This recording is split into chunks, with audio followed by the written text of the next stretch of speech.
ኤርትራ ጉድ ሆነች። ግብጽ የደበቀችው የኢሳያስ ሚስጥራዊ ደብዳቤ ወጣ። ኤርትራ ከኢትዮጵያ የተገነጠለችው በህገወጥ መንገድ መሆኑን ያረጋገጠ ኢሳያስ አፈወርቂ ለግብፃውያን የተመድ ዋና ጸሐፊ የላኩት ጥብቅ ማስረጃ ተገኘ። ጋዛን ያየ በእሳት አይጫወትም። እስራኤል ኢሳያስ ላይ ተነሳች። ቴል አቪቭ በወደቡ ጉዳይ ከኢትዮጵያ ጎን ቆመች። ኢሳያስ ደንግጠዋል። ከጦርነቱ በፊት ጥብቅ ጓደኛሞች ነበርን። ጌታቸው ረዳ። አወዛጋቢው የጌታቸው ረዳ ቃለ መጠይቅ። ሸማቂውና የህግ ባለሙያው ጌታቸው ረዳ በአልጀዚራ ግንባር። ኢትዮጵያና ኤርትራ በባህር በሩ ጉዳይ ወደ ከፋ ጦርነት ይገባሉ የሚለው ስጋት ዓለም አቀፍ መነጋገሪያ ሆኖ በቀጠለበት ወሳኝ ሰዓት ኢትዮጵያ ቀድማ ድል አደረገች ያስባለ ታላቅ የምስራች ተሰምቷል። ኤርትራ ጉድ ሆነች። ግብጽ የደበቀችው የኢሳያስ ሚስጥራዊ ደብዳቤ ወጥቷል። ከውልደቱ እስከ እርጅናው ዓለም አቀፍ ህግጋትን መጣስ ልማዱ ያደረገው የሻዕቢያን ጉልበት ቄጤም ያደረገ መረጃ ሾልኮ የወጣ ሲሆን ኤርትራ ከኢትዮጵያ የተገነጠለችው በህገወጥ መንገድ መሆኑን ያረጋገጠ ኢሳያስ አፈወርቂ ለግብፃዊው የተመድ ዋና ጸሐፊ የላኩት ጥብቅ ማስረጃ አነጋጋሪ ሆኗል። በዝርዝር የምንመለከተው ጉዳይ ነው። በሌላ በኩል ደግሞ አስመራን ያራደ ከባድ መልእክት ከወደ ኔታንያሁ ቢሮ ተሰምቷል። ጋዛን ያየ በእሳት አይጫወትም ያለችው እስራኤል በወደቡ ጉዳይ ሙሉ በሙሉ ኢትዮጵያን እደግፋለሁ ማለቷ ኢሳያስን ስለማስደንገጡና ዓለም አቀፍ ትኩረት ስለሳበው የጌታቸው ረዳ አወዛጋቢ ቃለ መጠይቅ ማን ምን አለ የሚለውን ጨምረን ወደ እናንተ ልናደርስ ወደናል። ሰላም ውድ ወልዴ ቤተሰቦች እንደምን አላችሁ? ቻናሉን ሰብስክራይብ፣ ላይክ፣ ሼር ያደርጋችሁ እስከ መረጃዎቻችን ፍጻሜ አብራችሁን ቆዩ።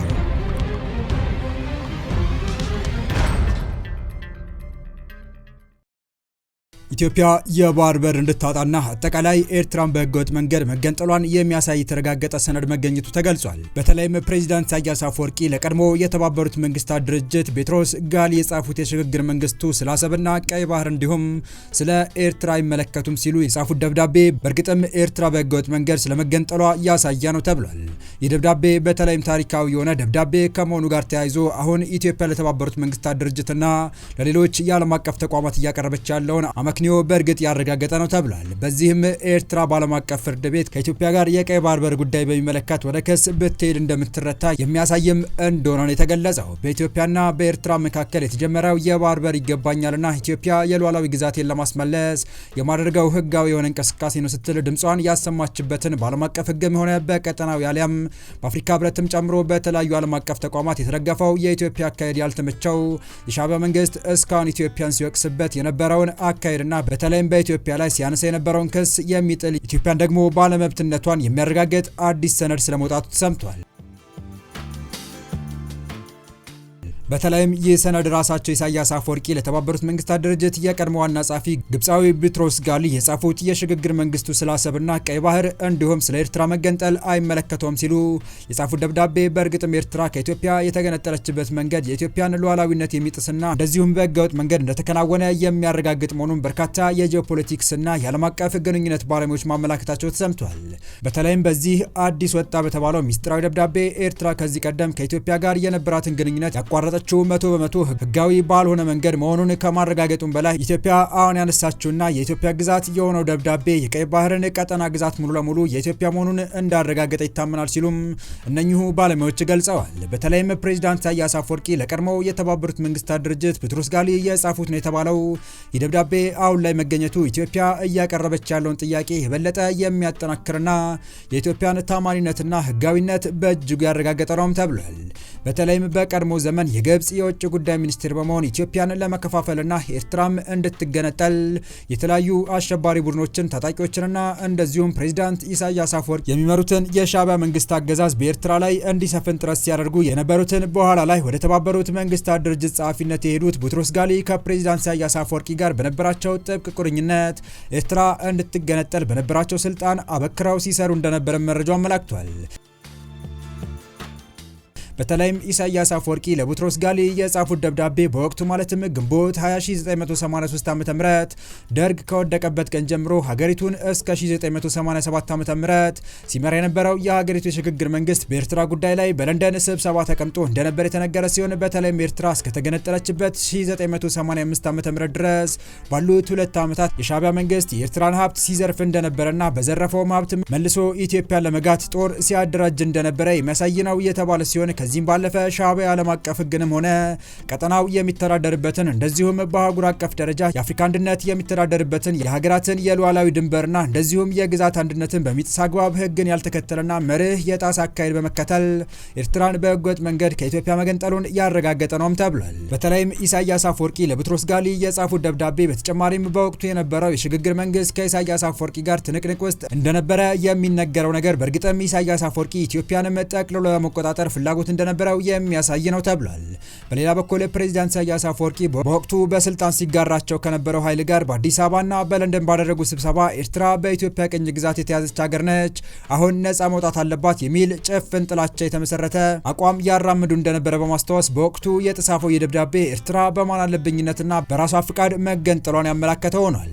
ይህ ታሪካዊ ሰነድ ኢሳያስ አፈወርቂ ራሳቸው በእጃቸው የጻፉትና ለተባበሩት መንግስታት ድርጅት የወቅቱ ዋና ጸሐፊ ለሆኑት ቡትሮስ ጋሊ የጻፉት ደብዳቤ መሆኑ ደግሞ በእርግጥም ኢትዮጵያን ተቀባይነት እንድታገኝ ከማድረጉም በላይ በህግ ፊት የሚቀርቡ ተጨባጭ የሚባሉ ሰነዶችም ተቀባይነት እንዲኖራቸውና እነዚህም ሰነዶች በህግ የተረጋገጡ መሆናቸውን የሚያሳይ እንደሆነም ተመላክቷል ተብሏል። በዚህም ኢትዮጵያ በሁሉም መንገድ ድል እየቀናት እንደሆነ የሚያመለክቱ ምሁራን አሁን ላይ ኢትዮጵያ ጉዳዩ ወደ ጦርነት ከማምራቱ በፊት አሁን በቀጥታ ወደ ተባበሩት መንግስታት ድርጅትና በተለይም ለጸጥታው ምክር ቤትና ለዓለም አቀፍ ፍርድ ቤት ይዳኙን ስትል ይህንን ሰነድ ማቅረብ ይገባታል ሲሉም ኢሳያስ አፈወርቂ ከኢትዮጵያ ጋር ፊት ለፊት የሚደራደሩበትም ሆነ አሁን ኢትዮጵያን እንደሚወነጅለው ኢትዮጵያ በህግ ፊት ማሸነፍ የሚችልበት ምንም አይነት የህግ ማዕቀፍ ውስጥ መንቀሳቀስ አሊያም ከኢትዮጵያ ጋር መከራከር የሚያስችል ግራውንድ የለውም ሲሉ ሀሳብ አስተያየታቸውን ሰንዝረዋል። ይህ በእንዲህ እንዳለ እስራኤል ኢሳያስ ላይ ተነሳች። ጋዛን ያየ በእሳት አይጫወትም፣ ከእስራኤል ጋርም አይጋፈጥም። ቴል አቪቭ በወደቡ ጉዳይ ከኢትዮጵያ ጎን ቆመች። ኢሳያስ ደንግጠዋል። እስራኤል የኢትዮጵያን የባህር በር የማግኘት ጥረት ሙሉ በሙሉ እንደምትደግፍ አረጋገጠች። ኢትዮጵያ ለኢኮኖሚዋ ሉዓላዊነቷና ደህንነቷ የባህር በር እንደሚያስፈልጋት እስራኤል ታምናለች ያሉት በኢትዮጵያ የእስራኤል አምባሳደር አብርሃም ንጉሴ እስራኤልም ኢትዮጵያ ለምታደርገው ጥረት በዲፕሎማሲና በሰላማዊ መንገድ ከኢትዮጵያ ጎን እንደምትቆም ተናግረዋል። ሁለት ሀገራት የአንድ ሳንቲም ሁለት ገጽታ ናቸው ያሉት አምባሳደር አብርሃም ሁለቱም ሀገራት ጥንታዊና ልዩ የሆነ የብዙ ዓመት የዲፕሎማሲ ግንኙነት ያላቸው መሆናቸውን ጠቅሰዋል። በዚህኛው ዘመንም ሁለቱ ሀገራት የሚተባበሩና የሚረዳዱ ናቸው ብለዋል። በዓለም አቀፍ መድረክም በተባበሩት መንግስታት ድርጅት ጭምር እስራኤል ኢትዮጵያን ትደግፋለች፣ ኢትዮጵያም እስራኤልን ትደግፋለች። ይህ መደጋገፍ ግን በኢኮኖሚውም በጤናውም በግብርናውም ጭምር ነው ሲሉ አክለዋል። የእስራኤል ፓርላማ አባል የሆኑት ዶክተር ጸጋ ፋንታሁን በተመሳሳይ ኢትዮጵያ የባህር በር ጥያቄዋን በሰላማዊና በዲፕሎማሲያዊ መንገድ የማግኘት መብቷ እየተጠበቀ ነው ብለዋል። በእስራኤል የኢትዮጵያ አምባሳደር ተስፋዬ ይታይህ በበኩላቸው በእስራኤል በኩል ኢትዮጵያ የባህር በር የማግኘት ጥያቄዋን የመቃወም አዝማሚያ አለመኖሩን ገልጸዋል። ኢትዮጵያ እንደገና መልሳ ወደ ቀይ ባህር ጠረፍ ብትመጣ አንደኛ ወዳጅ ሀገር ናት። በተጨማሪም እስራኤል ኢትዮጵያን መግቢያ በር አድርጋ ስለምትመለከታት ከሌሎች የአፍሪካ ሀገራት ጋር ያላትን ግንኙነት ለማጠናከር እንድታግዛት ትፈልጋለች ብለዋል። በቀጣይ መረጃ ከጦርነቱ በፊትም ከጦርነቱ በኋላም ከጠቅላይ ሚኒስትር አብይ ጋር ጥብቅ ጓደኛሞች ነን አወዛጋቢው የጌታቸው ረዳ ቃለ መጠይቅ። ሸማቂውና የህግ ባለሙያው ጌታቸው ረዳ በአልጀዚራ ግንባር የተፋጠጡበት የአልጀዚራው ግብግብ ቴሌሶፍ አዝሎየር የጠበቃው ተረት የሚል ስያሜ ተሰጥቶታል። አንዳንዶች ኢትዮጵያዊ ፖለቲከኛ ከሚዲያዎች ጋር ያደረገው የክፍለ ዘመኑም ታላቅ ፍጥጫ ቢባል አያንስበት እያሉ ሲሆን በርካቶች በድጋፍም በወቀሳ ማስተያየታቸውን እየሰጡበት ነው። በሀገራችን ፖለቲካ ሂደት ያለፉትን ጥቂት ዓመታት ባንክሮ ለተከታተለ ሰው የሚጋነን አይሆንም። ሲጠበቅ የነበረውና ባልታወቀ ምክንያት ለሁለት ሳምንታት የዘገየው የለንደን ፍጥጫ በከፊል ይፋ ሆኗል። ከሁለት ሳምንት በፊት በለንደን አንድ ወሳኝ ቃለ ምልልስ ተደርጎ ነበር። ይህ ቃለ ምልልስ ለተወሰኑ ሰዎች በተለይም ለኢትዮጵያ ፖለቲካ ቅርብ ለሆኑ ጥቂት ጋዜጠኞችና አክቲቪስቶች የተፈቀደ ነበር። ይህ ሙግት የበዛበት ፍጥጫ አዘል ቃለ ምልልስ በሃርድ ቶክ ላይ የሚታወቀው የአልጀዚራ አሁን ደግሞ ዚቶ የተባለ የግል ሚዲያ የሚመራው ማህዲ ሀሰን ጋር የተካሄደ ነበር። ጌታቸው ከቀላል ሰው ጋር አልተቀመጡም። በአልጀዚራ ታላላቅ የምድራችንን አነጋጋሪ ሰዎች እያወናበደ ነጥብ ሲያስጥል ዓመታትን አሳልፏል። ዊኔቨር አርጊመንት ኢን አርት ኦፍ ዲቤቲንግ ፐርሱዌዲንግ ኤንድ ፐብሊክ ስፒኪንግ የተባለ መጽሐፍን የጻፈ በአደባባይ ሙግት የተካነ ሰው ነው። ጥበብም የኮሚኒኬሽንም ስልትም አንዳንዴም ድርቅናን አብዝቶ በሚጠይቀው የኢትዮጵያ ፖለቲካ የመንግስትና ፓርቲ ቃል አቀባይ ሆነው የሰሩት ጌታቸው ረዳ የማዲን የሰላ ምላስ ለመቋቋም ብቁ ናቸው የሚል እምነት በብዙዎች ዘንድ ነበር።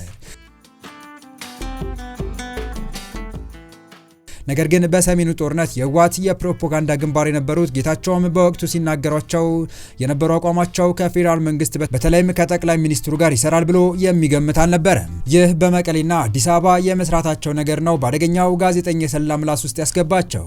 ለምሳሌ ጠቅላይ ሚኒስትሩን በጄኖሳይድ ከሰ ነበር፣ አሁን ይህን ታምናለህ የሚለው አንዱ ለጌታቸው የቀረበ አደገኛና መስቀለኛ ጥያቄ ነበር።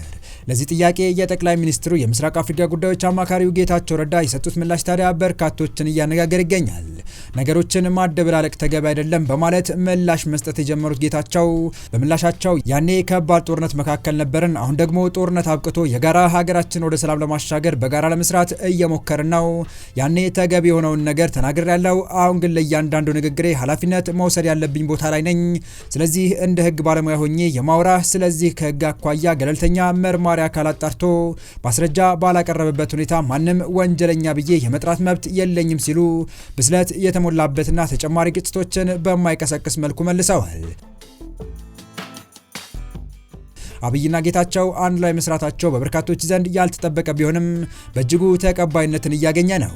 በተቃራኒ ወገን ጦርነት የመሩ ሁለቱ በጠላትነት የሚታዩ ሰዎች አብረው ቢሰሩም እድሜ ዘመናቸውን ጠላት እንዲሆኑ ጦርነት እንዲቀጥል የሚፈልግ ወገን ካልሆነ በቀር እንዴት ያስከፋዋል? የበርካቶች ጥያቄ ነው። የተወደዳችሁ የቻናላችን ቤተሰቦች ለአሁኑ ለእናንተ ይመጥናሉ ብታደምጧቸው ታተርፉባችኋላችሁ ብለን የመረጥንላችሁ ዕለታዊ መረጃዎቻችን እስካሁን ያደመጣችኋቸው ነበሩ።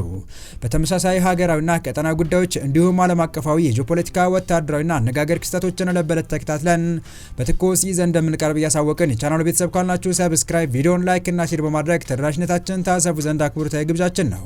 አበቃን። ሰናይ ጊዜን ተመኘን።